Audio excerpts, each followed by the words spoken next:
मैं योगेंद्र कुमार आप सभी का स्वागत करता हूँ यूपीएससी हिंदी के इस प्लेटफॉर्म पे। दोस्तों, आप सभी अवगत होंगे यूपीएससी हिंदी हिंदी माध्यम के छात्रों के लिए तरह तरह के इनिशिएटिव कर रहा है। उसी में से हमारा एक आंसर राइटिंग प्रोग्राम है सिटीजन नाम से। और अब हम एक नया सीरीज शुरू करने जा रहे हैं सी सेट को लेके। तो अभी यूपीएससी का नोटिफिकेशन आ चुका है और अभी हाल फिलहाल में यूपी पीसीएस का भी नोटिफिकेशन आ चुका है। तो ये एग्जाम्स हमारे प्री के 15 माफ कीजिएगा 12 जून को पीसीएस का होगा और 5 जून को आईएएस का होगा। और जो छात्र मेंस लिख रहे हैं इस बार उनको बहुत बहुत शुभकामनाएं। तो आप में से बहुत सारे छात्रों को समस्या आ रही थी सीसैट को लेकर, उनकी डिमांड थी कि इसको लेकर थोड़ा क्लैरिटी दी जाए, सिलेबस को लेकर थोड़ा चर्चा की जाए, स्ट्रेटजी को लेकर चर्चा की जाए और जो तरह तरह की समस्याएं व्याप्त हैं उनको लेकर एक कॉम्प्रहेंसिव अप्रोच बनाई जाए। तो उसी के संदर्भ में हमारी यह नई नई सीरीज है। इसमें हम डिस्कस करेंगे, सीसैट का पैटर्न समझने की कोशिश करेंगे और साथ ही साथ 2021 का यूपीएससी और यूपी पीसीएस का पेपर डिस्कस करेंगे। उसमें हम ये भी सीखेंगे कि कैसे क्वेश्चंस को शॉर्ट में करना है, ट्रिक्स कुछ छोटी छोटी और भी जो हमें एग्जाम पॉइंट ऑफ व्यू से ध्यान रखना चाहिए, तरह तरह की छोटी छोटी बातें हैं। और हमें यह देखने का प्रयास करेंगे कि हमें किस तरह की रणनीतियां अपनानी चाहिए। तो आइए शुरू करते हैं अपना ये आज का लेक्चर। जैसा कि आप मेरे बारे में देख सकते हैं, ये मेरा इंट्रोडक्शन है। तो अब सबसे पहले देखना पड़ेगा कि सीसैट क्या है, मतलब सीसैट क्यों, इसका सिलेबस क्या है, स्ट्रेटजी क्या है। तो देखिए दोस्तों, 2011 से पहले सीसैट नहीं था। 2011 में सीसैट को इंट्रोड्यूस किया गया। तो उसके बाद यह देखा जाने लगा कि जो नॉन इंजीनियरिंग बैकग्राउंड के बच्चे हैं उनको अच्छा खासा झटका लगा, यानी कि जो इंजीनियरिंग बैकग्राउंड के बच्चे हैं या फिर यूं कहें जो मैथ्स पढ़ रखे हैं उनको काफी ज्यादा फायदा होने लगा। तो 2011 से लेकर 2014 के बीच शार्प इंक्रीज आया नंबर ऑफ एस्पायरेंट में, जो कि सिलेक्ट होकर मेंस लिख रहे हैं और फिर इंटरव्यू पहुंच रहे हैं। तो इसको लेके काफी उहापोह की स्थिति थी। उसके बाद 2014 में गवर्नमेंट ने डिसाइड किया कि हम इसको जो है अगले साल से यानी कि 2015 से सीसैट को केवल क्वालिफाइंग कर देंगे। तो उसके बाद से भी छात्रों में, हिंदी माध्यम के छात्रों में स्पेशली जो है देखा गया कि सीसैट एक बहुत बड़ी समस्या बन गई थी। तो धीरे धीरे लोग उसको कवर करने की कोशिश करते गए। तो धीरे धीरे अभी 6-7 सालों में, 8 सालों में चीजें काफी हद तक सुधरी हैं। लेकिन अभी भी देखा जाए तो सीसैट कहीं ना कहीं हिंदी माध्यम के छात्रों में, स्पेशली ह्यूमैनिटी के जो छात्र हैं उनमें एक यूं कह सकते हैं कि अनसर्टेनिटी की फीलिंग रहती है या फिर डर का भाव रहता है कि इसको कैसे किया जाए, क्या। तो हम यही समझने का प्रयास करेंगे कि क्या, क्यों, कैसे, क्या करना चाहिए हमें। इससे घबराने की जरूरत नहीं है दोस्तों, लेकिन हाँ, सतर्क रहने की जरूरत है। तो इसी के तर्ज पे यूपी पीसीएस ने भी अपना सीसेट लागू कर दिया। उन्होंने भी 2012 से शुरू कर दिया। तो कहने का मतलब अभी फिलहाल की सिचुएशन देखें तो सीसैट है तो क्वालिफाइंग, लेकिन अब आप ये समझिएगा कि अगर आप सीसैट में क्वालिफाई नहीं करते हैं तो आपका कॉपी चेक नहीं होगा। यानी कि आप कितना भी ज्यादा आप कर लीजिए पेपर वन में, जो आपका जीएस का पेपर है, तो अल्टीमेटली अगर आप सीसैट में फेल हो गए तो आपकी पूरी साल भर की मेहनत व्यर्थ चली जाएगी। तो ये छोटी छोटी कमियां हमें देखनी चाहिए, उसको सुधारने का प्रयास करना चाहिए। तो आइए हम समझते हैं कि सीसैट को क्यों पढ़े। तो देखिए दोस्तों, दो कारण हो सकते हैं कि हमें क्यों सीसैट को इग्नोर नहीं करना चाहिए। एक तो वो छात्र हैं जिनको सीसैट, जिनका मान लीजिए कमजोर है। तो अब सीसैट कमजोर है तो उनको तो भाई मेहनत करनी ही पड़ेगी, सही बात, बहुत ही सिंपल सी बात है। तो वो उसमें कोई दिक्कत नहीं है। और दूसरा है कि डर लगता है। तो जब आप रेगुलर पढ़ेंगे या फिर जो भी आप स्ट्रेटजी अपनाएंगे, जो मैं बता रहा हूँ, आप भी अपना इसमें व्यू छोड़ सकते हैं, कमेंट बॉक्स में बता सकते हैं। और दूसरा एक होता है कि ओवर कॉन्फिडेंस, यानी कि जो छात्र ये समझते हैं कि मुझे सी सेट आता है, मुझे कोई जरूरत नहीं है। तो मेरे जानकारी में बहुत सारे मेरे दोस्त हैं, मेरे सीनियर्स हैं, यूपीएससी हिंदी की टीम में से बात जब हुई तो उनके जानकारी में बहुत सारे लोग हैं। तो कहने का मतलब दोस्तों, किसी भी चीजों को ओवर कॉन्फिडेंट में नहीं लेना चाहिए। यानी कि अब आप ये कहें कि नहीं नहीं मुझे सी सेट आता है, ये कहना गलत होगा। आपको आता है तो अच्छी बात है, आप एग्जाम देने से पहले 2-3 सेट लगा लीजिए और अपने आप को थोड़ा-सा एग्जाम के माहौल के हिसाब से ढाल लीजिए। तो कहने का मतलब ये सारी चीजें बहुत ही ज्यादा मायने रखती हैं। अब इसके आगे हमें ये समझना पड़ेगा कि सीसैट है तो क्वालिफाइंग, उसमें चाहिए होता है हमें 33% मार्क्स। तो दोनों ही एग्जाम में 33% मार्क्स चाहिए। अब 33% एग्जाम मार्क्स की बात करें तो यूपीएससी में जो है आते हैं 80 क्वेश्चन और यूपी पीसीएस में आते हैं 100 क्वेश्चन। तो अब अगर 80 की बात करें 33%, तो ये हो गया आपका 27 क्वेश्चन आता है। और ये आता है 33 माने 100 का 33 आ जाएगा। तो दोस्तों ये तो है आपका मिनिमम क्वेश्चन। इतने क्वेश्चन मिनिमम सही ही होने चाहिए, इसमें से एक भी क्वेश्चन गलत नहीं होना चाहिए। तो ये तो होगा क्वालिफाई करने के लिए। लेकिन अब हमें ये समझना पड़ेगा कि गलतियां सबसे होती हैं। अब यहाँ पे किसकी कितनी एक्यूरेसी है क्या नहीं, तो मैं ये मान के चलता हूँ कि हमें मिनिमम मिनिमम टू मिनिमम 55 के अराउंड क्वेश्चन अटेम्प्ट करने चाहिए, 50 से 55 या फिर 60 इतने क्वेश्चन अटेम्प्ट करने चाहिए, ताकि हमारे 10-12 क्वेश्चन अगर गलत भी हो जाए तो भी हमें फर्क ना पड़े, क्योंकि आपको पता होगा दोस्तों कि इसमें -1/3 माइनस मार्किंग भी है एक क्वेश्चन पे। तो अगर एक क्वेश्चन 1 नंबर का है तो 0.33 कट जाएगा, लेकिन अगर यहाँ पे देखें तो 80 क्वेश्चन है 200 नंबर के हैं, तो इसका मतलब एक क्वेश्चन आता है 2.5 नंबर का। अब अगर 2.5 नंबर का एक क्वेश्चन है और एक क्वेश्चन आपका गलत हो गया, तो इसका 1/3 कट जाएगा, यानी 0.83 ये आपका गलत हो जाएगा। तो समझना पड़ेगा हमें कि हमें सीसैट को लेकर थोड़ा सा सतर्क रहने की आवश्यकता है। अब इससे आगे अगर बढ़े तो हम ये देखेंगे कि इसके प्रश्न पत्र का प्रारूप क्या है। प्रश्न पत्र का प्रारूप दोस्तों ऐसा है कि इसमें देखा जाए तो मेजर तौर पे जो मुख्य मुख्य हैं क्वेश्चंस 3 तरह के आते हैं। पहला है कंप्रिहेंशन बेस्ड, फिर है बेसिक न्यूमेरेसी और रीजनिंग। कंप्रिहेंशन यानी कि बोधगम्यता, इसमें आपको एक पैसेज दे दिया रहेगा, उसके बेसिस पे आपसे कुछ क्वेश्चंस पूछेंगे और उसमें आपको सही क्वेश्चंस करना होता है, वो आपके समझ पे है कि आप क्या उसमें समझ के करते हैं। तो दूसरा आता है हमारा बेसिक न्यूमेरेसी, इसमें आपका मैथ्स के सिंपल सिंपल सवाल रहेंगे, चाहे दूरी समय से हो, चाहे लाभ हानि, और भी जो इसकी छोटे छोटे डिटेल्स है वो हम आगे आने वाले लेक्चर में डिटेल में इसका डिस्कस करेंगे कि क्या है कैसे नहीं है। और तीसरा आता है रीजनिंग। रीजनिंग का दोस्तों आप सब अवगत रहेंगे कि कोई भी चीजें हैं उसको तर्क संगत पूर्ण से कैसे, ये अगर ये चीजें ऐसी होती हैं तो इसका ये क्या होगा, कोई आकृति आ गई कुछ हो गया, तो इस तरह के सवाल। तो हम अगर देखें पेपर में तो कंप्रिहेंशन के लगभग लगभग 25 से 30 क्वेश्चन आते हैं। और अगर बात करें न्यूमेरिकल्स की, बेसिक न्यूमेरेसी की, तो ये भी मान के चलिए 30 से 35 क्वेश्चन ये भी आते हैं। और इसी प्रकार से रीजनिंग भी मिला के, ये दोनों मिला के मान के चलिए 40 के आसपास आते हैं, 40 से ऊपर। और बाकी बचे हुए 10-12 क्वेश्चंस में कभी कभी आपसे डिसीजन मेकिंग का मांग लेता है, कभी कभी आपका और भी जो सब टॉपिक्स हैं, जो मान के चलिए कि कुछ कुछ क्वेश्चंस मिल जाते हैं जिसमें बेसिक न्यूमरेसी प्लस आपका रीजनिंग दोनों मिला के क्वेश्चंस आ जाते हैं। तो इस तरह से देखा जाए तो प्रश्न का प्रारूप स्टैटिक टाइप में देखा जाए तो मोर और लेस ऐसे रहेंगे, बट थोड़ा बहुत 19-20 हो सकता है। तो अब हम समझने का प्रयास करेंगे सिलेबस को। तो अगर सिलेबस की बात करें तो यूपीएससी ने सिलेबस देखेंगे तो केवल ऐसे बस दे रखा है, तो उसमें बस ऐसे लिखा हुआ है, अगर आप चाहें तो अपना नोटिफिकेशन देख सकते हैं 2022 का। उसमें आपको बस ऐसे 6 पॉइंट में ऐसे ऐसे दिया रहेगा। उसमें पहला दिया है कंप्रहेंशन यानी बोधगम्यता, उसके बाद interpersonal skill including communication skill, संचार कौशल सहित अंतर वैयक्तिक कौशल।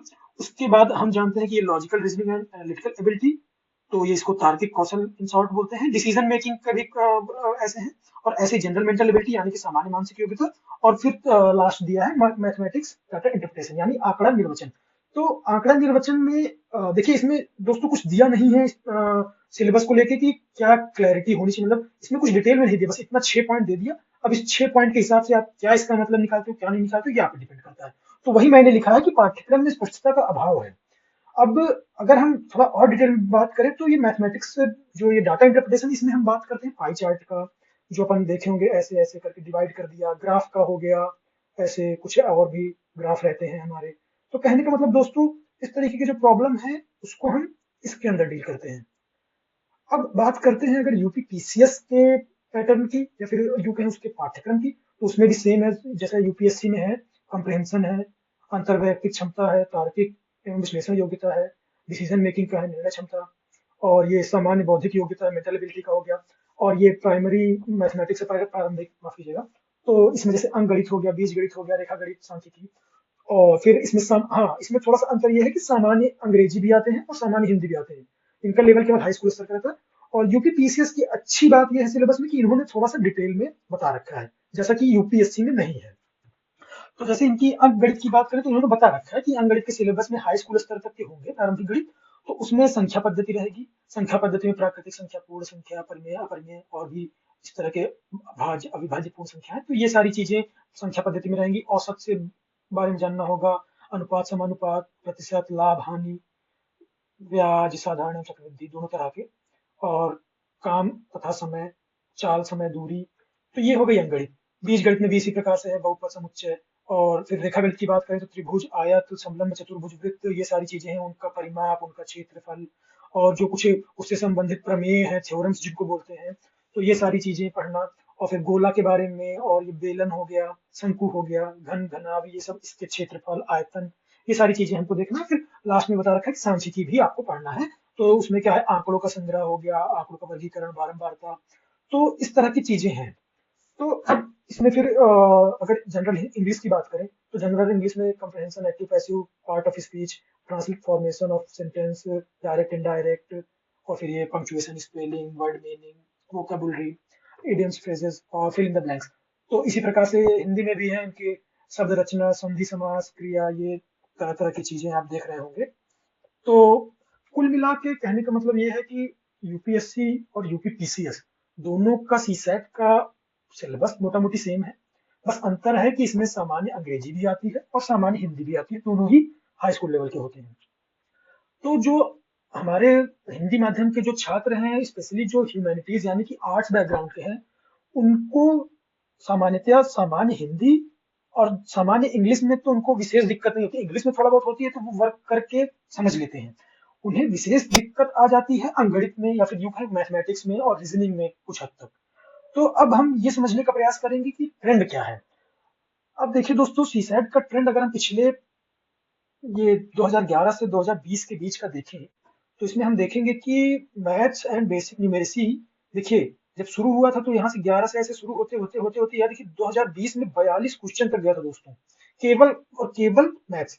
टोटल क्वेश्चन ही आते हैं हमारे 80, उसमें से 42 क्वेश्चन केवल और केवल बेसिक मैथ्स और ये न्यूमेरेसी से थे। और लॉजिकल रीजनिंग की अगर बात करें तो 12 क्वेश्चन ये हो गए। तो टोटल मिला के दोस्तों 54 क्वेश्चन तो ये हो गए आपके, और 26 क्वेश्चन केवल से रीडिंग कंप्रहेंशन के। डिसीजन मेकिंग से एक भी क्वेश्चन नहीं था, डाटा इंटरप्रिटेशन से एक भी क्वेश्चन नहीं था, और ये आप देख सकते हैं लगातार पिछले कई सारे सालों से नहीं आ रहे हैं, बस यहाँ पे एक्सेप्शनली दे दिया गया था। तो कहने का मतलब दोस्तों, कुछ छात्र ये सोचते हैं कि हमारा कंप्रहेंशन थोड़ा ठीक है तो हम उसके बेसिस पे सीसैट पार कर लेंगे। तो मेरा खुद का ओपिनियन ये है कि ये दोस्तों बहुत ही घातक सिद्ध हो सकता है, आपका एक साल बर्बाद कर सकता है। तो कहने का मतलब, अगर आप कंप्रहेंशन में कंफर्टेबल है बहुत अच्छी बात है, बट इसका मतलब ये नहीं होना चाहिए कि आप जो है मैथ्स, रीजनिंग इन सबको नजरअंदाज कर दें, बिल्कुल नहीं। आप ये समझ सकते हैं कि अगर आप 2020 के पेपर में बैठे होते और अगर आप केवल कंप्रहेंशन की बेसिस पे बैठे होते तो क्या आप क्वालिफाई कर पाते? क्योंकि 26 तो क्वेश्चन ही आए हैं, पहली चीज तो 27 तो चाहिए हमें मिनिमम, तो आए ही 26 है, उसमें भी आप कितना करेंगे, गलत हो जाएंगे। तो कहने का मतलब आपको एक सेफ साइड लेके चलना पड़ेगा। तो आप कंप्रहेंशन के अलावा सीसैट के संदर्भ में मैथ्स, रीजनिंग और जो आपके सब टॉपिक्स हैं एनालिटिकल, इनको आप नजरअंदाज नहीं कर सकते, ये समझने का प्रयास कीजिएगा दोस्तों। अब अगर हम बात करें ट्रेंड की, तो इसमें आप ग्राफ में ज्यादा अच्छे से समझ पाएंगे कि ये जो देखिए ब्लू लाइन है मैथ्स की, रीजनिंग की है, न्यूमेरेसी की, और ये है अपना लॉजिकल रीजनिंग का, और data interpretation, reading comprehension, decision making. तो आप ये देखिए कि जो ब्लू लाइन है इसमें शार्प इंक्रीज देखा जा रहा है, और ऑलमोस्ट ये जो आपकी येलो लाइन है, ये देखिए ऑलमोस्ट इक्वल बनी हुई है। यानी कि जो आपकी येलो लाइन यानी कि जो रीडिंग कंप्रहेंशन है वो हर साल देखा जाए तो मोटा मोटी आप मान के चलिए कि 25 क्वेश्चन या फिर 25 से 30 क्वेश्चन मान लीजिए, इससे ज्यादा तो नहीं ही गए हैं। और अगर बात करें न्यूमेरिकल की या फिर मैथ्स की, तो इसमें हम देखेंगे कि ये देखिए 40 से 42 के आसपास है। तो अगर मान ले तो 30 से 35 क्वेश्चन तो ये केवल और केवल इसी से हैं। और अगर हम रीजनिंग को भी इसमें जोड़ लें तो रीजनिंग देखेंगे थोड़ा सा फ्लक्चुएट जरूर हो रहा है, लेकिन इसका भी रेंज देखिए 15 से 20 के आसपास है। तो कहने का मतलब दोस्तों, हम मैथ्स को नजरअंदाज नहीं कर सकते। हाँ, जो दोस्त डरते हैं उनको इससे डरने की जरूरत नहीं है, इसका हमें समझना पड़ेगा, इसके ऊपर काम करना पड़ेगा। एटलीस्ट उतनी चीजें हम कर लें जिससे हमारा सीसेट क्वालिफाई हो जाए। देखिए दोस्तों, 33% मार्क्स कहना आसान है, लेकिन इसके कई सारे फैक्टर होते हैं। पहला तो एग्जाम में आपका टेम्पोरामेंट क्या है, दूसरा आपका आप किस तरीके से प्रिपरेशन कर रखी है, तीसरा आपका कि आपने कितनी अच्छे से प्रैक्टिस कर रखी है, आपकी स्पीड क्या है, आपका वहां पे माइंडसेट क्या है, क्या आप चीजों को क्विकली कैच कर पाते हैं। क्योंकि देखिए दोस्तों, ये है 2 घंटे का एग्जाम, तो अगर आप प्रैक्टिस नहीं करेंगे और चीजों की समझ नहीं रहेगी तो सीसेट जैसे पेपर भी आपको अच्छा खासा झटका दे सकते हैं। क्योंकि तब एग्जाम देने के बाद तो नहीं पता चलता है, लेकिन अगर आपका खुदा न खास्ता अगर सोचिए कि अगर कुछ 1 नंबर 2 नंबर या 1-2 क्वेश्चन अगर रुक जाता है तो ये बहुत ही दुर्भाग्यपूर्ण होता है कि व्यक्ति पूरे साल मेहनत करता है जीएस पे और सीसेट की वजह से उसका नहीं हो पाता है। और ये उन बच्चों के लिए और भी ज्यादा दुर्भाग्यपूर्ण हो जाता है जो ये मान के चलते हैं कि सीसेट उनका बहुत स्ट्रांग है। तो हमें सीसेट को बहुत ज्यादा हल्के में लेने की जरूरत नहीं है, उसके लिए एक सोची समझी रणनीति होनी चाहिए। उसको हम कैसे अचीव करें, क्या करना चाहिए क्या नहीं, ये हम देखने का प्रयास करेंगे। अब अगर हम 2021 की बात करें, तो जो अपना अभी पेपर हुआ है यूपीएससी का, इसमें भी अगर देखें तो लगभग लगभग 30 क्वेश्चन के आसपास आपका मैथ्स एंड रीजनिंग से आया है। और उसके बाद कंप्रहेंशन भी आपके 25 से या 26 ऐसे कंप्रहेंशन है। और उसके बाद जो है लॉजिकल रीजनिंग भी है इसमें 10 क्वेश्चंस के आसपास। तो कहने का मतलब ये भी देखा जाए तो इसी ट्रेंड के आसपास है। तो अब इन सारी तथ्यों को ध्यान में रखते हुए हमें यह तो समझ में आ रहा है कि सीसैट को हम बिल्कुल ही नजरअंदाज नहीं कर सकते। अगर सीसैट को नजरअंदाज करेंगे तो ये हमारे खुद के लिए घातक साबित हो सकता है। अब देखिए दोस्तों, लोग कहते हैं कि सीसैट है तो बहुत आसान, बट जो ह्यूमैनिटीज के लोग हैं उनको इसमें होती है बहुत दिक्कत। अब जैसे आप मेरा अगर ओपिनियन जानना चाहेंगे तो मैं तो आईआईटी का पास आउट हूँ, और हमारे साथ के जितने भी दोस्त हैं तो ये बाय नेचर है या फिर यूं कहें बाय डिफॉल्ट है कि जो मैथ साइड के छात्र होते हैं उनके लिए सीसैट नो डाउट काफी हद तक इजी होता है। तो इसका मतलब ये नहीं है कि उन्हें सीसैट नहीं पढ़ना चाहिए, बिल्कुल नहीं। क्योंकि हमारे साथ में एक दोस्त है, मैं नाम नहीं लेना चाहूंगा, बहुत ही अच्छा है, पढ़ने सब कुछ है, लेकिन अब दुर्भाग्य ही कहेंगे कि ओवर कॉन्फिडेंस की वजह से आते हुए क्वेश्चन सब कुछ है, बस एग्जाम में बैठे लेकिन नहीं हुआ सीसैट क्वालिफाई, तो कॉपी चेक नहीं हुई, जबकि उसका मेंस माफ कीजिएगा पेपर वन में अच्छा मार्क्स था, वो क्वालिफाइड था जब कट ऑफ रिलीज हुआ था। तो ये बहुत ही दुर्भाग्यपूर्ण होता है, उस समय आप केवल अपने आप को कोस सकते हैं और कुछ नहीं। तो एक सोची समझी रणनीति होनी चाहिए। तो इसके लिए हम दो तीन चीजें कर सकते हैं। पहला तो ये कि लिटिल एंड रेगुलर स्टडी। मतलब क्या है दोस्तों, कि सीसैट का सिलेबस अगर आप देखेंगे, चूंकि ये सब्जेक्ट ऐसा है कि मैथ्स है, रीजनिंग है, तो आप अगर ये सोचें कि एग्जाम से मैं 1 महीने पहले, 1.5 महीने पहले, या फिर यूं कहें हफ्ते 10 दिन पहले पढ़ लूंगा और समझ के कर लूंगा, तो ये कोई बुद्धिमानी की बात नहीं होगी। क्योंकि देखिए, बहुत ही लॉजिकल बात है कि ये सब्जेक्ट्स जो हैं मैथमेटिक्स के सब्जेक्ट है, ये धीरे धीरे करके आपके दिमाग में जगह बनाते हैं। तो जो भी आपने कोई कॉन्सेप्ट, कोई नया चीज सीखा, आज में कुछ सीखा आपने, कुछ उसके बाद कल सीखा, तो कहने का मतलब इन चीजों को समझने में थोड़ा समय लगता है। तो आप बजाय इसके कि इकट्ठा पढ़ें और आपके दिमाग में बर्डन आए, और लास्ट टाइम पे बर्डन आना बहुत ही आपके कॉन्फिडेंस को भी धक्का देता है, और साथ के साथ आपका मनोबल भी गिराता है। तो कहने का मतलब ये है कि आप रोज पढ़ें और थोड़ा थोड़ा पढ़ें। यानी कि आप अगर बात करें सीसैट की, तो 15 से 20 मिनट, या फिर यूं कहें बस बहुत ज्यादा हुआ तो 30 मिनट आप पर डे दें। पर डे पढ़िए, एक कोई टॉपिक उठाइए, कुछ भी कीजिए, क्वेश्चंस लगाइए। तो उसमें आप ये समझ पाएंगे कि आपको कहाँ दिक्कत आ रही थी, आपने क्या नई चीजें सीखी, और उसको आप कैसे क्वेश्चंस में अप्लाई करेंगे। और उसको करने का सबसे अच्छा तरीका है पीवाईक्यू। आप प्रीवियस ईयर क्वेश्चंस देखिए, ज्यादा से ज्यादा प्रीवियस ईयर क्वेश्चंस देखिए, और कोशिश कीजिए प्रीवियस ईयर क्वेश्चन ही लगाने का और उससे कॉन्सेप्ट क्लियर करने का। देखिए दोस्तों, सबसे बड़ी दिक्कत आती है कि हम क्या पढ़ें, क्योंकि सीसैट का सिलेबस बहुत क्लियर तो दिया नहीं है। तो इस सीरीज के माध्यम से हम आने वाले लेक्चर में हम ये देखेंगे कि सीसैट का जो सिलेबस है उसको हम कितने सब सेक्शन में तोड़ सकते हैं, कैसे छोटे छोटे सेक्शन में बांटे उनको, और उनको कैसे कैसे कितने कितने सेक्शन में, उनके अंदर क्या क्या चीजें हैं, कौन कौन से टॉपिक है, कैसे पढ़ना है, क्या एग्जाम्पल है, क्या स्ट्रेटेजी हो सकती है, क्या छोटे छोटे ट्रिक्स है, ये सारी चीजें हम देखेंगे। तो अभी फिलहाल का ये जो हमारा सीरीज है दोस्तों, ये तो हम प्रीवियस ईयर के क्वेश्चंस डिस्कस करेंगे पूरे। तो अब हमारी स्ट्रेटजी की अगर हम बात करें, तो पहला तो ये हो गया कि हमें बहुत इकट्ठा से नहीं पढ़ना चाहिए, बट हाँ रेगुलर पढ़ना चाहिए, थोड़ा थोड़ा पढ़ना चाहिए। और दूसरी अगर बात करें, प्रीवियस ईयर क्वेश्चन लगाना चाहिए। तीसरा बात करें, प्रैक्टिस बहुत सारा करना चाहिए, मॉक टेस्ट देना चाहिए। तो देखिए दोस्तों, इससे फायदा क्या होता है मॉक टेस्ट देने से या फिर प्रैक्टिस करने से, कि आपको कुछ कुछ ना कुछ ट्रिक्स पता चलती हैं, छोटी छोटी ट्रिक्स पता चल जाएंगी, आपकी पर्सनल कुछ ट्रिक्स होंगी जो आप करते समय सोचेंगे कि ऐसे क्वेश्चन आते हैं तो मैं ये कर लूँ, वो कर लूँ, ऐसा। तो ये मदद करता है, बहुत मदद करता है। और इससे आपको एग्जाम हॉल में बहुत मदद मिलती है, उससे आपका कॉन्फिडेंस जो है काफी अच्छा बूस्टअप रहता है। तो ये छोटी छोटी चीजें हैं जो हम आने वाले समय में आगे के लेक्चर्स में देखेंगे, समझेंगे। और दोस्तों, ये जो सीसैट की स्पेशल सीरीज है, अब आप सभी का जो इसमें डिमांड है, जो आपकी और भी जरूरतें हैं, वो आप हमें कमेंट सेक्शन में बता सकते हैं कि हम आने वाले जो लेक्चर्स है उसमें हम क्या नया इंक्लूड करें, क्या चीजें करें। अब इससे पहले आप सीसैट का वीडियो देख सकते हैं, रमन सर ने ऑलरेडी एक सीसैट का वीडियो डाला हुआ है, सीसैट स्पेशल सीरीज करके है, यूपीएससी के प्लेटफॉर्म पे हिंदी के है, अलग से सीसैट का सेक्शन है, उसमें आप जाके देखेंगे तो कई सारे उसमें फ्री ऑफ कॉस्ट वीडियो पड़े हुए हैं। तो आप हमें इस वीडियो के बाद कमेंट करके बता सकते हैं कि इसमें हम क्या नया इंट्रोड्यूस करें, क्या आपको और चीजें जो आपके लिए ज्यादा सही हो। बाकी हमारे तरफ से हमने काफी कुछ इंक्लूड किया और काफी कुछ अच्छा करने का प्रयास करें, और आगे भी हम करते रहेंगे। अब देखिए, हम जो आगे अपना प्लानिंग कर रहे हैं उसमें हम क्या आपके लिए मदद करेंगे, how UPSC Hindi team will help.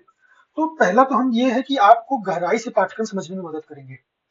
क्योंकि ये इसका पाठ्यक्रम चूंकि डिफाइंड नहीं है, तो सबसे मेजर दिक्कत यही आ जाती है कि कोई भी विद्यार्थी, कोई भी छात्र पढ़े तो पढ़े क्या। और दूसरा है कि परीक्षा की मांग के अनुरूप पढ़ाई। अब चूंकि आपको मैंने ट्रेंड दिखाया और भी चीजें हैं, तो कहने का मतलब अगर आपको सीसैट की समझ नहीं रहेगी, तो आपको किन टॉपिक पे ज्यादा समय देना है, किस पे कम समय देना है, किस पे ध्यान केंद्रित करने की आवश्यकता है, किसे हम थोड़ा कम भी ध्यान से देखेंगे तो काम चल जाएगा हमारा। तो इस तरह की चीजों को हम आने वाले वीडियो में देखेंगे।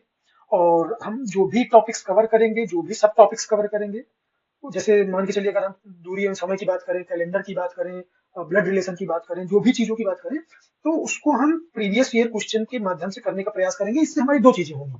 पहला तो ये कि हमारा कॉन्सेप्ट क्लियर होता जाएगा, दूसरा हमारा प्रीवियस ईयर क्वेश्चन भी तैयार होता जाएगा। तो इससे एक फायदा ये होगा कि आपका प्रीवियस ईयर क्वेश्चन तो तैयार हो ही गया, दूसरा आपके मन में कॉन्फिडेंस आएगा कि आप क्वेश्चंस लगा रहे हो, तो वो क्वेश्चंस लगा रहे हो जो यूपीएससी ने पूछा है। तो उससे एक अलग उत्साह पैदा होता है, और वो आपके लिए काफी अच्छा रहेगा। और हम इसमें जो सबसे इंपॉर्टेंट चीज करेंगे कि वो है topic wise covering of syllabus. हम जो लेक्चर्स बनाएंगे, उसमें हम कोशिश करेंगे कि जो भी हमारे टॉपिक्स कवर हो, वो एक सीक्वेंस में हो, उसको एक पर्टिकुलर वे में डिजाइन करें, और उसके बाद जो है उससे रिलेटेड जो भी प्रीवियस ईयर क्वेश्चन है उसको उसमें इंक्लूड करके समझाते हुए आगे बढ़ा जाए। और इसमें हम ये भी समझने का प्रयास करेंगे कि जो कुछ क्वेश्चंस होते हैं बहुत ही लेंदी होते हैं, तो उनको हम कुछ ट्रिक्स की मदद से समझने का प्रयास करेंगे। तो इसमें आपको मेरा अनुभव काम आएगा जरूर, क्योंकि हम लोग जब तैयारी के समय, आईआईटी की तैयारी के समय भी किए हैं, तो इसमें ये आप मान के चल सकते हैं, भरोसा कर सकते हैं कि नो डाउट आपको इसमें फायदा मिलेगा।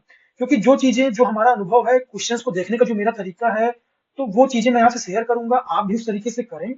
कुछ आपके जो नए सजेशन है वो आप बता सकते हैं कि सर हम ये भी चाहते हैं, ऐसी ऐसी चीजें हैं, ये भी आप इंक्लूड करें तो बेहतर होगा। वो आप जरूर मुझे कमेंट सेक्शन में बताएं, उस पर मैं विचार करूंगा, बनाऊंगा।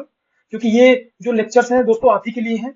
आपका सहयोग बहुत ज्यादा अपेक्षित है, क्योंकि यूपीएससी हिंदी टीम बहुत ज्यादा मेहनत कर रही है। तो हम भी चाहते हैं कि आपका भी जितना ज्यादा हो सके फायदा हो। तो आइए अब अगला पॉइंट देखते हैं, ये कि हम इसमें ये भी समझने का प्रयास करेंगे कि तुक्का कैसे लगाएं। तुक्का एक पॉजिटिव सेंस में है, कभी कभी लोग इसको ले लेते हैं कि नहीं तुक्का वाला, तो ये ऐसा नहीं है। ये तर्क संगत तुक्का, यानी कि आप क्वेश्चंस देखिए, तो जरूरी नहीं है कि आप क्वेश्चंस को देखते ही सॉल्व ही कर दें। कुछ कुछ क्वेश्चन बहुत लेंदी होते हैं, लेकिन हाँ, कुछ क्वेश्चन ऐसे होते हैं जिनमें आप हिट एंड ट्रायल कर सकते हैं, चीजों को सॉर्ट कर सकते हैं। तो ये चीजें काफी मदद करती है, क्योंकि दोस्तों देखा जाए तो आपको कुछ करने की जरूरत नहीं, बस आपके पास 2 घंटे हैं, 2 घंटे में आपको पास करना है। अब इस पास करने को लेके पूरी जद्दोजहद है। अब आप कितनी जल्दी उस क्वेश्चन को ग्रैब करते हैं, या फिर 2 घंटे में आप पूरा समय बिता देते हैं। तो कहने का मतलब दोस्तों, इससे आपका एग्जाम का टेम्पोरामेंट भी डेवलप होगा, आपका कॉन्फिडेंस भी बढ़ेगा। तो अब ये सारी चीजें रही दोस्तों। तो अब समझने का प्रयास कीजिएगा कि सीसैट को आप बहुत ज्यादा इग्नोर नहीं कर सकते हैं। इतना तो आपको समझ में आ गया होगा दोस्तों कि सीसैट कोई ऐसा सब्जेक्ट नहीं जिसको आप हल्के में ले लें। इसके लिए एक सोची समझी रणनीति होनी चाहिए, एक प्रॉपर वे में आपको चलना पड़ेगा। बहुत ज्यादा नहीं, दिन में आप आधा घंटा समय निकालिए, लेकिन रोज निकालिए, 1 घंटा निकालिए, जिसका जैसा जरूरत है, लेकिन रेगुलर कीजिए।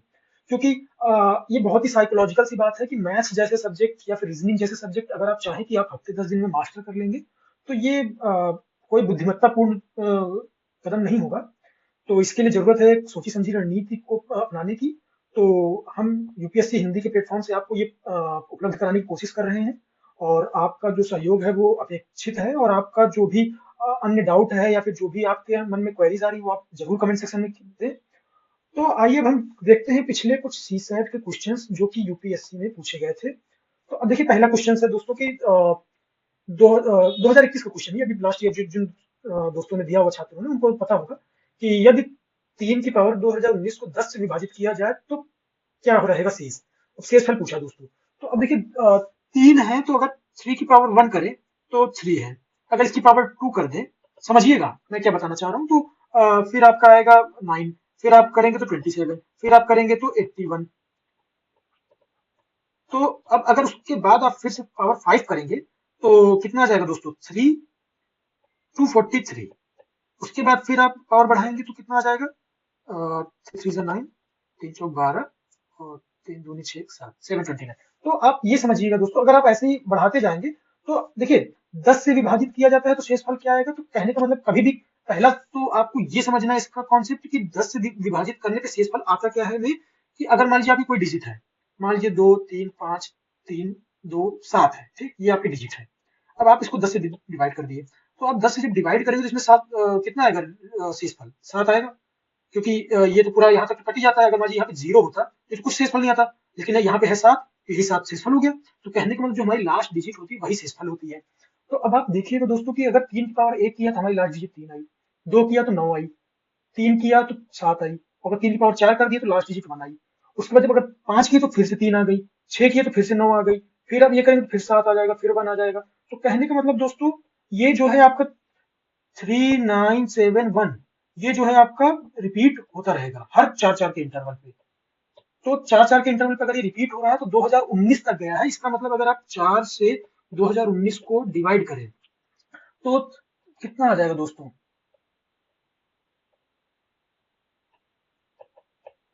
504 बार तो टोटल गया और 3 बच गया।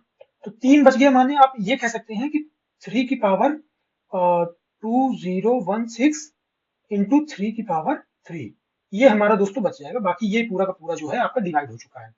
तो अब अगर ये 3 की पावर 3 की बात करें तो यार है 27। तो 27 को 10 से अगर आप डिवाइड कर दीजिए तो आ गया आपका 7। तो अब आप यहाँ पे देखिए बहुत ही सिंपल था, लेकिन अब अगर आप प्रैक्टिस नहीं किए हैं, नहीं समझ रहे हैं, या फिर आपने पहले इसको नहीं लगाया है, तो आप देख के घबरा सकते हैं कि 3 की पावर 2019 है तो हम इसको पहले। अब देखिए यहीं पे आपको प्रैक्टिस काम आएगी, आपका जो तरीका है, जो आपकी अप्रोच है, वो काम आएगी। आपको यहाँ पे पूरा 3 की पावर 2019 तक निकालने की जरूरत नहीं है, उसके बाद आप 10 से डिवाइड करेंगे, बिल्कुल नहीं। ना ही यूपीएससी आपसे ये चाहता है। आपसे यूपीएससी यही चाहता है कि आप इसको जो है कीजिए, और आपको ये पता होना चाहिए, मेन कॉन्सेप्ट इसमें ये था कि अगर किसी नंबर को आप डिवाइड करते हैं 10 से, तो उसका जो लास्ट डिजिट है वही उसका जो है शेषफल हो जाता है। तो आपको इसमें कुल मिला के करना क्या था, बस लास्ट डिजिट पता करना था। और लास्ट डिजिट पता करने के लिए आपको एक कॉन्सेप्ट ये देखना था, जो समझने वाली बात थी, कि अगर 3 की पावर 1 है तो 3 होता है, 2 होने पे 9, फिर 3 होने पे 7, फिर 1, फिर ऐसे 4-4 के क्रम में बढ़ता जाता है। तो हमने 4 से जब कर दिया तो हमारे पास इतना प्लस इतना बचा। तो इसका जो लास्ट डिजिट होगा 3 की पावर 3 का, यानी 27, यानी 7। तो ये हो गया हमारा आंसर। तो दोस्तों आगे जो हम लेक्चर बनाएंगे, जो हमारा डिटेल में होगा, टॉपिक वाइज होगा, उसमें हम इस तरीके के कई सारे क्वेश्चंस देखेंगे। और उसमें केवल यही नहीं कि 10 से विभाजित करने का, और भी हम ट्रिक्स देखेंगे कि अगर कोई नंबर 3 से विभाजित होता है तो उसकी क्या शर्तें होती हैं, 7 से विभाजित होने की, 5 से, 2 से, तरह तरह के नंबर्स होते हैं। तो वो सारी चीजें आपको काफी अच्छे से क्लियर हो जाएंगी। अब देखिए दोस्तों ये क्वेश्चन है पीसीएस का, ये 2021 का ही है। अब इसको हम समझने का प्रयास करते हैं कि इसमें क्या कह रहा है। किसी वार्षिक चक्रवृद्धि ब्याज की दर से 1200 की धनराशि 2 वर्षों में 1348.32 हो जाती है। ध्यान दीजिएगा दोस्तों, हमसे पूछा है कि वार्षिक ब्याज दर क्या होगी चक्रवृद्धि ब्याज से, जब ये पैसा 1200 से इतने पे हो जा रहा है। तो देखिए दोस्तों, इसके करने के दो तरीके हो सकते हैं, क्योंकि ये 2 साल के लिए है। तो आप इसको दो तरीके से कर सकते हैं। पहला तो आपने पढ़ा होगा, नहीं पढ़ा होगा तो ये होता है तरीका कि a equal to P bracket में 1 प्लस आर बाई 100 की पावर n। यहाँ पे a दिखाता है हमें कि कितना रुपया मेरा हो गया, यानी 1348.32। मैंने कितना रुपया लगाया था, ये हो गया हमारा p, माफ कीजिएगा 1200 है। और आर हो गया कि किस दर से पैसा बढ़ रहा है, और एन हो गया कितने साल के लिए हमने पैसा लगाया। तो यहाँ पे एन है 2। तो अब अगर हम यहाँ पे वैल्यू रख दें तो यहाँ से हम आर की वैल्यू पता कर सकते हैं। जैसे अगर आप देखेंगे तो ये हो गया 1348.32 बटे 1200 equal to 1 plus R by 100 की पावर 2। तो अगर इसको हम डिवाइड करें 12 से, तो इसको 0 0 लगा के इसका दशमलव हम उड़ा देंगे। अब इसके बाद देखेंगे तो ये आता है 10,000। और इसको अगर 12 से डिवाइड करें तो 12 कम 12, 12 दूनी 24, 30, अच्छा 72। तो ये आ गया दोस्तों 12 से डिवाइड करने पे, ऊपर और नीचे 1 प्लस आर बाई 100 की पावर 2। तो ये दोस्तों अगर देखें तो ये है 106 का स्क्वायर, और ये है 100 का square, equal to 1 plus R by 100 की पावर, माफ कीजिएगा 2। तो अब यहाँ से स्क्वायर और स्क्वायर कैंसिल आउट हो गया। तो यहाँ से अगर आप कैलकुलेट करेंगे तो आर की वैल्यू 6 आएगी। अब दूसरा अप्रोच ये है दोस्तों कि पहले आप पहले साल का पैसा निकालें, यानी कि एज इक्वल टू, मतलब मान के चलिए कि अगर आप 1 साल के लिए पैसा लगाते हैं तो सिंपल सिंपल आप साधारण ब्याज लगा देंगे। अगर किसी को चक्रवृद्धि ब्याज नहीं पता है तो मान लीजिए कि पहले साल पैसा हो गया उसका P1। तो हमने पढ़ रखा है कि ब्याज लगता है पी आर टी अपॉन 100। अब चूंकि ये ब्याज हो गया और पैसा मेरा था पी, तो अब इससे हम निकाल लेंगे पी वन निकल जाएगा। अब पी टू निकालना होगा, तो पी टू क्या हो जाएगा, P one plus P one R T upon 100। तो यहाँ से पी टू तो हमको दिया है, पी टू यानी आपको ये फाइनली कितना रुपया हो गया, पी वन की वैल्यू यहाँ से उठा के रख देंगे। तो ये थोड़ा सा लेंदी प्रोसेस है। तो कहने का मतलब अगर आपको ये पता है ए इक्वल टू पी ब्रैकेट में 1 प्लस आर बाई 100 की पावर एन, तो आपको कोई भी वैल्यू दे दे, एन की कितना भी ए दे दे, कितना भी पी दे दे, बस आपको इस फॉर्म में रखना है और यहाँ पे सॉल्व करना है। तो देखिए दोस्तों, ये सॉल्व करने का जो मैंने इतनी आसानी से कर दिया, इसको अभी आप और छोटे वे में भी कर सकते हैं। तो देखिए, अगर इसको आप और तोड़ेंगे तो ये 53/50 आएगा। तो दोस्तों, आपको ये समझने का प्रयास करना चाहिए कि ये किसी न किसी चीज का स्क्वायर है, तो वो किस चीज का स्क्वायर हो सकता है। जैसे अब देखिए, चूंकि इसमें 4 जीरो है, तो इसका मतलब 2 जीरो यानी 100 का स्क्वायर हो गया, तो बहुत क्लियर है। अब ये किसका स्क्वायर हो सकता है, पहली चीज तो आपको ये समझना पड़ेगा कि ये स्क्वायर होगा ही होगा। अब ये मैंने कैसे बोला, ऑप्शन देख के। देखिए, आपको पता नहीं कि स्क्वायर होगा ही होगा नहीं, लेकिन आपको यहाँ पे देख के पता चल रहा है, क्योंकि हमारे ऑप्शन में या तो 4 है, या तो 3 है, या तो 6 है, या तो 5 है। इसका मतलब कोई ना कोई पूर्ण संख्या इंटीजर है, इसका मतलब ये भी कोई ना कोई इंटीजर ही होगा, इसका मतलब ये स्क्वायर होगा।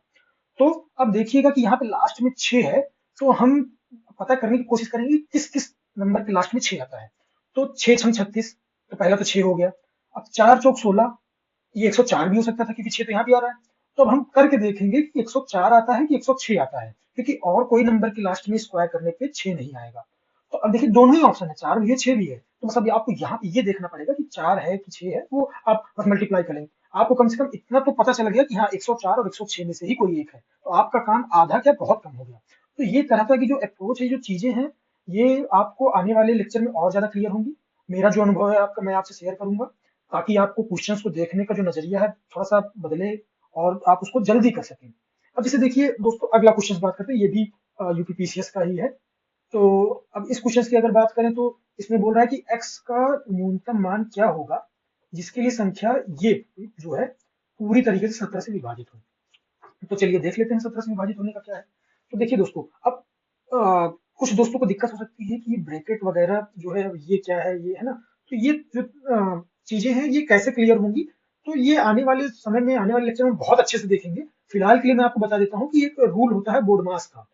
बोडमास क्या होता है, अ, जैसे ब्रैकेट हो गया, ऑफ हो गया। ऑफ यानी कि ब्रैकेट आपका होता है, मिडिल ब्रैकेट हो गया, स्मॉल ब्रैकेट हो गया, कैपिटल ब्रैकेट मतलब बड़ा ब्रैकेट हो गया आपका। ऑफ होता है यानी कि डिवीजन का। और फिर पी हो गया यानी प्रोडक्ट, मल्टीप्लीकेशन।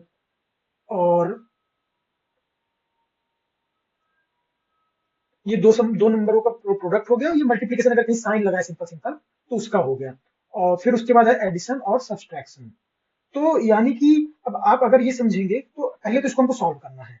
तो अब सॉल्व करना है, तो इसको हम देखने समझने का प्रयास करते हैं कि कैसे करना है। अब देखिए, चूंकि बड़े ब्रैकेट के बाहर तो कुछ नहीं है, तो हम बड़े ब्रैकेट को हटा सकते हैं, कोई दिक्कत की बात नहीं है। तो हमने लिख दिया 3x प्लस 63 प्लस 640। ठीक है। अब हम सबसे पहले छोटा ब्रैकेट खोलेंगे। तो छोटा ब्रैकेट खोलने का मतलब ये है कि 3 का गुणा इसमें भी होगा, 3 का गुणा इसमें भी होगा।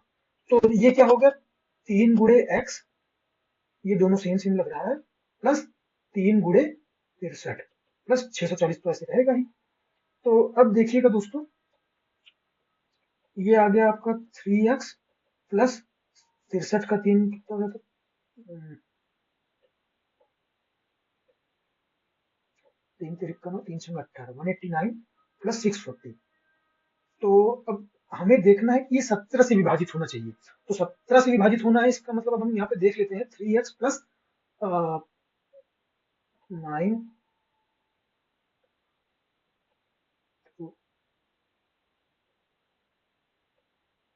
829।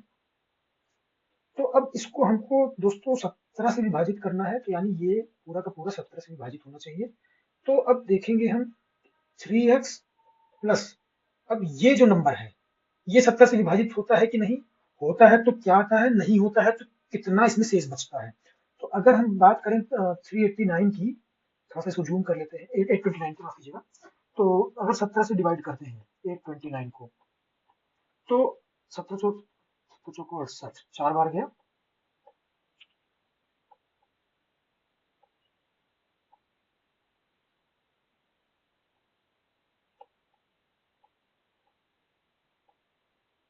देखिए दोस्तों, 13 बच गया शेष।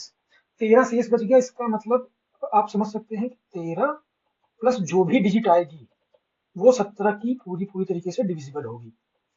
तो हम लोग ये कह सकते हैं कि अगर ये भी 17 से डिविजिबल हो तो हमारा पूरा का पूरा नंबर डिविजिबल हो जाएगा। तो अब 17 से डिविजिबल होने का क्या शर्त हो सकता है, एक्स कितना रखें हम कि 13 जोड़ दें तो 17 से डिविजिबल हो जाए। तो अब देखिए 17 का अगर आपको पहाड़ा पढ़ना हो तो एक होता है 17, फिर 34, फिर 51, तो ऐसे 68। तो कहने का मतलब ये जो नंबर है या तो 17 हो या 34 हो या 51 हो या फिर 68 हो, यानी ऐसा कुछ नंबर हो। तो अब बात करते हैं अगर एक्स की वैल्यू 1 रख के देखते हैं। अगर 1 रखे तो कितना आएगा, 13 3 16 आएगा, तो वो नहीं है। अगर एक्स की वैल्यू 2 रख दे तो 2 3 6, 13 6 19, ये भी नहीं है। तो अब अगर हमको अगला आता है 34, 34 आने का मतलब है कि अगर 13 घटा दें तो 21 आए। तो समझ रहे हैं ना दोस्तों कि हमें यहाँ पे चाहिए या तो 17 आ जाए इनका योग, तो 17 आने का तो कोई संभावना है नहीं एक्स पे। तो 34 आने का क्या संभावना है, देख लेते हैं। 3x प्लस 13, 3x प्लस 13 करने पे अगर 13 यहाँ माइनस हो गया तो ये आपका आ गया 21 इक्वल टू 3x, यानी x की वैल्यू आ गई 7। यानी अगर आप 7 रख दें तो 7 त्रिक 21 और 21 प्लस 13 कितना हो जाएगा, 34। तो ये अपना पूरा पूरा डिविजिबल है 17 से। और हमें बताना भी यही है कि न्यूनतम मान क्या है। रखने को तो हम अधिकतम भी रख सकते हैं और भी चीजें रख सकते हैं। तो न्यूनतम मान अपना क्या हो गया, 7। 7 अपना सही आंसर है। अब इसको दूसरा तरीका अपना ये हो सकता है कि हम कुछ ना करें, बस सीधे सीधे आंसर उठा के रख लें। तो हमसे पूछा क्या, न्यूनतम मान पूछा है, तो हम सबसे पहले न्यूनतम मान ही यानी 3, इन चारों ऑप्शन में सबसे छोटा 3 है, 3 उठा के रख लें। 3 उठा के रखेंगे तो हमने देखा है कि 3 रखने पे हमारा सही नहीं आएगा, मतलब यानी कि 17 डिविजिबल नहीं होगा, क्योंकि 3 तिरिक 9 और फिर ये 13, तो वो डिविजिबल नहीं है 17 से। फिर हम रख के देखेंगे 7, जब 7 रख के देखेंगे तो अपना 17 से डिविजिबल हो जाएगा। तो ये इस तरीके के कुछ कुछ क्वेश्चंस हैं। अब दूसरा देखते हैं हम। ये क्वेश्चन आया है यूपीएससी का है, 2021 का ही है। जो दोस्त आपने से दिए होंगे उनको पता होगा। अब देखिए लिखा है कि 10 अक्टूबर 2027 को कौन सा वार होगा, बस सिंपल से इतना लिख दिया, कुछ बताया बताया नहीं। तो अब देखिए दोस्तों, जब आपसे कोई भी एग्जामिनर कुछ क्वेश्चंस पूछता है उसके पीछे का कुछ कारण होता है। तो वो आपका प्रेजेंस ऑफ माइंड चेक करना चाहता है, आपका एप्टीट्यूड चेक करना चाहता है कि आपका दिमाग कितने दिशाओं में काम कर सकता है। ये एक प्रवृत्ति है, यानी कि ये, क्योंकि आप सभी जानते हैं कि सिविल सेवा एक बहुत ही डाइवर्सिफाई जॉब है, विविधता से भरी है, तो आपको केवल एक दिशा में नहीं सोचना है, यानी कि आपके आसपास जो भी चीजें घटित हो रही है उसको भी ध्यान में रखना है। तो अब देखेंगे कि उसका इस क्वेश्चन से क्या लेना देना है। तो 10 अक्टूबर 2027 को कौन सा वार होगा, अब यहाँ पे कोई दिन हमें नहीं दिया तो हम कैसे करेंगे। तो ध्यान होगा आपको कि जो हमारा पेपर हुआ था यूपीएससी का 2021 का, वो 10 अक्टूबर को ही हुआ था। तो 10 अक्टूबर 2021 को, और इस दिन था क्या, संडे। तो अब जब 10 अक्टूबर 2021 को संडे है तो 2027 को क्या होगा, सिंपल सा क्वेश्चन यही पूछा है हमसे। तो अब देखते हैं दोस्तों कि 21 से 27 आने में क्या है, 22 आएगा, 23 आएगा, 24 आएगा, 25, 26, 27। अब दोस्तों आपको पता होगा कि हर साल बढ़ने पे एक दिन आगे चला जाता है। तो कहने का मतलब अगर 10 अक्टूबर को अगर 2021 में संडे है तो 22 में मंडे हो जाएगा, 23 में उसका ट्यूसडे हो जाएगा। लेकिन अब देखिए दोस्तों, अगर आप ऐसे करते चले जाएंगे तो सिंपल सी बात है, कितना गया, 1 2 3 4 5 6, यानी कि अगर संडे है तो संडे पे 6 जोड़ देंगे यानी हो जाएगा सैटरडे, मतलब यानी शनिवार। तो आप क्या करेंगे, शनिवार मार के आ जाएंगे भरने से, और आपको फिर लड्डू पेड़ा मिल जाएगा, गलत हो जाएगा आपका आंसर। तो देखिए यहाँ पे समझने की जरूरत ये है दोस्तों कि जब भी लीप ईयर होता है तो उसमें 365 दिन ना होके 366 दिन होते हैं। तो जब 366 दिन हो गए तो वहां पे एक दिन ना बढ़ के प्लस 2 दिन हो जाता है, बाकी 365 वाले में प्लस 1 दिन बढ़ता है। तो अब देखिए, अब यहां से समझेंगे तो यहाँ पे हो गया +1 +1। अब 24, 24 आपका लीप ईयर है। अब लीप ईयर कैसे पहचानेंगे, लीप ईयर पहचानने का तरीका होता है कि वह नंबर आपका 4 से डिविजिबल होना चाहिए, क्योंकि लीप ईयर हर 4 साल पे आता है। तो ये हो गया आपका लीप ईयर। उसके बाद अब क्या है, फिर +1, फिर +1, फिर +1, बस। अब देखिए हो गया, इतना सा आपका सिंपल सा है। अब आप जोड़ लेंगे तो 1 2 तो 4 5 6 7, तो किसी भी हफ्ते में किसी भी दिन में अगर आप 7 दिन जोड़ेंगे तो आपको वही दिन मिल जाएगा, यानी कि आपका 10 अक्टूबर 2027 को भी संडे है। तो अब आपको यहाँ पे देखिए कि एग्जामिनर ने दो चीजें चेक कर ली कि पहला कि आपका दिमाग इस तरफ जाता है कि नहीं, कि 10 अक्टूबर 2021 को आप पेपर दे रहे हैं, उस दिन संडे है, आप यहाँ से लिंक कर पाते हैं कि नहीं। और दूसरा चीज ये कि आप ये पकड़ पाते हैं कि नहीं कि लीप ईयर की वजह से कितना दिन बढ़ता है, और ये जो छोटी छोटी चीजें हैं। तो कहने का मतलब दोस्तों देखिए बहुत ही ज्यादा सिंपल है। अगर आप एग्जाम में होते, अगर आपको ये चीजें पता होती है तो मुश्किल से आप देखिए 1 से 2 मिनट लगा होगा मुझे समझाने में, जब आपकी 3-4 मिनट लगे, बल्कि आप जब क्वेश्चन लगाएंगे तो मुश्किल से 1 मिनट भी आपको नहीं लगेगा, आप तुरंत आंसर मारेंगे। तो कहने का मतलब दोस्तों, ये जो मैथ्स और रीजनिंग है, इसको अगर आप अच्छे से समझ लें, कुछ छोटी छोटी शर्तें होती हैं इनकी, कुछ छोटे छोटे थ्योरम होते हैं, कुछ कॉन्सेप्ट्स होते हैं, बस उनको समझ लें, उनको अच्छे से लगाएं, तो आप सीसेट को बेशक बहुत अच्छे नंबरों से पास कर सकते हैं। यानी कि आपके मन में फेल्योर का भाव नहीं रहेगा कि आपका सीसेट क्वालिफाई होगा कि नहीं। अब जैसे देखिए दोस्तों, एक ये देखिए क्वेश्चन है, अब देख के ही डरावना लग रहा है, इतना बड़ा सा है, लग रहा है कि पता नहीं क्या है, पैसेज वैसेज दे रखा है, तो उसमें लिखा है कि नीचे दिए गए कथनों में 4 निष्कर्ष हैं, और ऐसा ऐसा सही मानते हुए ये वो, है ना। तो कहने का मतलब ले देख के आपके काम की बात क्या है, 2 कथन आपको दिए हैं, 4 निष्कर्ष दिए हैं, बस इतनी सी बात है। अब इन 2 कथनों की मदद से आपको पता करना है कि इन चारों निष्कर्ष में कौन सा सही है, कौन सा नहीं। ये देखिए लिखा है कि निम्न में से कौन सा सही है। तो अब आप आइए देखते हैं। तो क्या कह रहा है पहला कथन, कि कुछ हरे नीले हैं। तो हम मान लेते हैं कि ये हरा है, चलिए ये पूरा का पूरा हरा है। तो बोल रहा है कि कुछ हरे नीले हैं, तो हम मान लेते हैं कि ये है कुछ हरे जो नीले होंगे, यानी ये जो पोर्शन है आपका, ये कुछ हरे नीले हो गए। अब बोल रहा है दूसरा क्या, कुछ नीले काले हैं। अब कुछ नीले काले हैं जो, तो अब हम उसको तो ऐसे भी बना सकते हैं, ऐसे भी बना सकते हैं। तो हम ये वाला क्यों बनाए, हम तो बहुत ही जनरलाइज अप्रोच लेके चलेंगे। भाई कुछ नीले काले हैं तो हमने ले लिया भाई ये वाले नीले काले हैं, जो ये थोड़ी कि यही वाले काले हों, हम ले लिए कि भाई ये वाले नीले काले हैं, तो ले लिए। अब देखिए क्या बोल रहा है, निष्कर्ष क्या आ रहा है कि कुछ हरे काले हैं। तो क्या कुछ हरे काले हैं, नहीं, बिल्कुल नहीं, जरूरी थोड़ी कि कुछ हरे काले हो, वो तो तब होता जब हम अपना वेन डायग्राम यहाँ कैसे लेते तो उसमें आ जाते। अगर हाँ, अब आप ये समझिएगा कि ये बोले कि हाँ कुछ हरे काले हो सकते हैं, तो हाँ भाई हो सकते हैं, अगर ये हमारा ऐसा है तो हाँ हो सकते हैं। अब देखिए क्या है, अगला क्वेश्चन क्या है, कोई भी हरा काला नहीं है, कोई भी हरा काला नहीं है। ये इतना श्योरिटी के साथ बोल रहे हैं कि कोई भी हरा काला है नहीं। अरे ऐसे कैसे नहीं, अगर मान लीजिए हम यहाँ बना देते तो हो जाता ना कि कोई कुछ ना कुछ तो हरे काले होते, जिसका मतलब ये निश्चित भी गलत है। तो अब समझिएगा कि अगर यहाँ पे हमें ये दिया होता कि कोई भी हरा काला नहीं की बजाय ये दिया होता कि कुछ हरे काले नहीं भी हो सकते हैं, तो हाँ भाई ये सही है कि हाँ हो भी सकते हैं, नहीं भी हो सकते हैं। डिपेंड करता है कि हमारा ये काला और नीला का जो ओवरलैप है यहाँ बन रहा है कि यहाँ बन रहा है। अब देखिए क्या बोल रहा है अगला डिस्कस, कि सभी हरे काले हैं। अब देखिए बोल रहा है सभी हरे काले हैं। अब आप देख लीजिए कि ये सभी के सभी हरे हैं, तो क्या ये सभी काले हैं, नहीं, ये भी गलत हो गया। अब बोल रहा है कि सभी काले हरे हैं। अब क्या ये सभी जो काले हैं वो हरे हैं, ये भी गलत हो गया। इसका मतलब दोस्तों हमारा ना तो निष्कर्ष 1, ना ही 2, ना ही 3, ना ही 4। अब देखिए दोस्तों है कुछ नहीं, बस बहुत छोटी सी चीज है, आपको ये वेन डायग्राम समझना था। इसको समझते ही आपका आधा चीजें तो ऐसे ही क्लियर हो गई।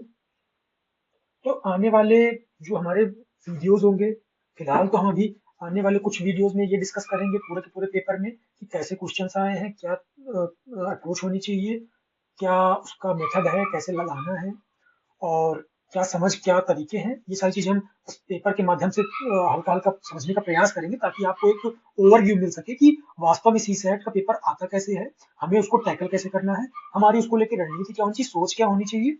तो कहने का मतलब अब आपको भी थोड़ा सा लग रहा होगा इसको देख के कि हाँ सी सेट का पेपर अगर थोड़ा सा मेहनत किया जाए तो नो डाउट आप इसको निसंदेह क्वालिफाई कर सकते हैं। अब देखिए ये क्वेश्चन है, नीचे दिए गए विकल्पों में एक विकल्प का उपयोग करते हुए श्रेणी में विद्यमान 6 रिक्त स्थानों को इस तरह भरें कि यह श्रेणी विशिष्ट क्रम में अनुसरण करे।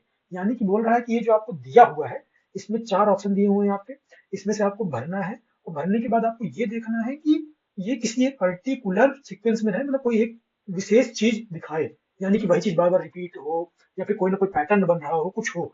ये पिछले साल कहीं कुछ नहीं, यानी कि दोस्तों जो भी मैं क्वेश्चन डिस्कस करूँ ये सारे के सारे प्रीवियस ईयर क्वेश्चन ही है।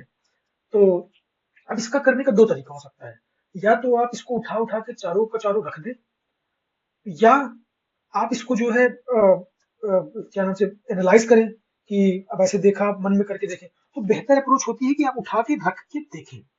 तो अब जैसे मान लीजिए कि बात करते हैं पहले ऑप्शन की, तो हमने रखा क्या है, B A B A B A. अब इसको देखिए कुछ बन रहा है कि नहीं बन रहा है, B B A B B A B B A, गड़बड़ा गया, बी ए गड़बड़ा गया, नहीं बन रहा है, तो ये नहीं बन रहा है। अब अगला ट्राई करेंगे, अगला ट्राई करेंगे, B A A B B A. अब देखते हैं क्या बन रहा है। B B A A A B A B B B A B. देखिए बन नहीं रहा है। अगर आप चाहे दो दो का ले लेते या तीन तीन का ले लें, चार चार का ले लें, कोई मतलब वही चीज रिपीट नहीं हो रही है। तो अब आगे देखते हैं अगला। B B A A B B B B A A B B. तो अब देखिए दोस्तों अभी कुछ बन रहा है कि नहीं। B B B A A B A A B B A. देखिए कुछ बन नहीं रहा है दोस्तों। मतलब अभी भरने को तो कुछ भी भर दे आदमी, लेकिन जो सीक्वेंस हमसे जो पूछा है क्वेश्चन में वो नहीं बन रहा है।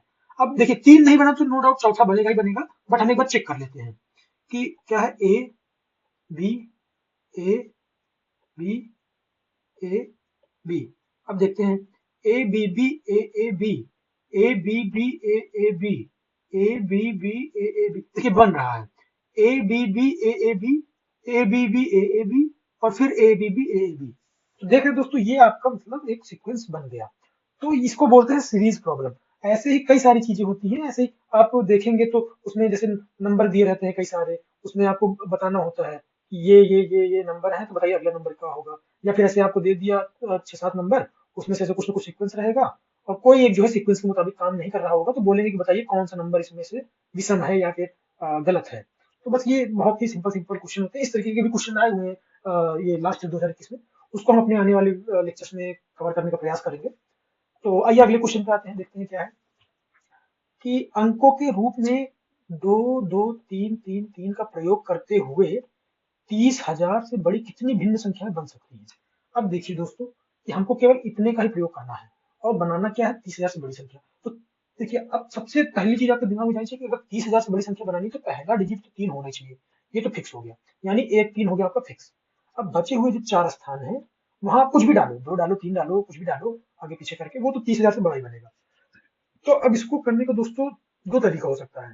पहले वो दोस्तों वो दोस्त जो परम्यूटेशन कॉम्बिनेशन जानते होंगे, यानी कि जो थोड़ा बहुत मैथ जानते होंगे या फिर जो कहें कि इंजीनियरिंग बैकग्राउंड के होंगे या फिर जो इंटर तक मैथ पढ़े होंगे, तो वो जानते होंगे कि अगर कोई 4 नंबर है, क्योंकि यहाँ 4 नंबर फिल करना है, तो उनको अरेंज करने का तरीका फैक्टोरियल 4 होता है और उनमें से जितने नंबर सेम होते हैं उसी फैक्टोरियल से डिवाइड कर देते हैं। तो अब यहाँ पे देखें अगर तो 4 नंबर है, यानी दो दो के, यानी 2 से 2 हैं, दो 3 2 हैं, तो फैक्टोरियल कर देंगे। तो फैक्टोरियल का मतलब होता है 4 इंटू 3 इंटू 2 इंटू 1 और 2 इंटू 1 इंटू 2 इंटू 1। तो 2 2 4 कट गया, यानी 6 तरीके। ये तो आपको सीधे सीधे आ गया। अब अगर आपको ये पता होता तो आपने सीधे सीधे कर दिया, कोई बात नहीं, हमें नहीं पता है। अगर नहीं पता है तो हम कैसे करेंगे। तो पहला तो अप्रोच हमारा ये होगा कि भाई हमने 3 फिक्स कर दिया। 3 फिक्स करने के बाद अब अगर हम यहाँ पे 3 रख दें, ठीक, तो अब हमारे पास क्या बचेगा, 3 2 2 और क्या हो सकता है, 2 3 2 और क्या हो सकता है, 2 2 3। ये हो गया। ठीक है दोस्तों। अब अगर यहाँ पे दूसरा 3 रखेंगे तो कोई मतलब नहीं, 3 3 तो सेम हो गया। अब यहाँ पे हम या तो 3 रखेंगे या फिर 2 रखेंगे। 2 रख दिया तो क्या हो सकता है, 2 3 3 या फिर 3 2 3 या फिर 3 3 2। तो देख सकते हैं आप दोस्तों कि 3 यहाँ बना 3 यहाँ बना, यानी टोटल 6 बन गए।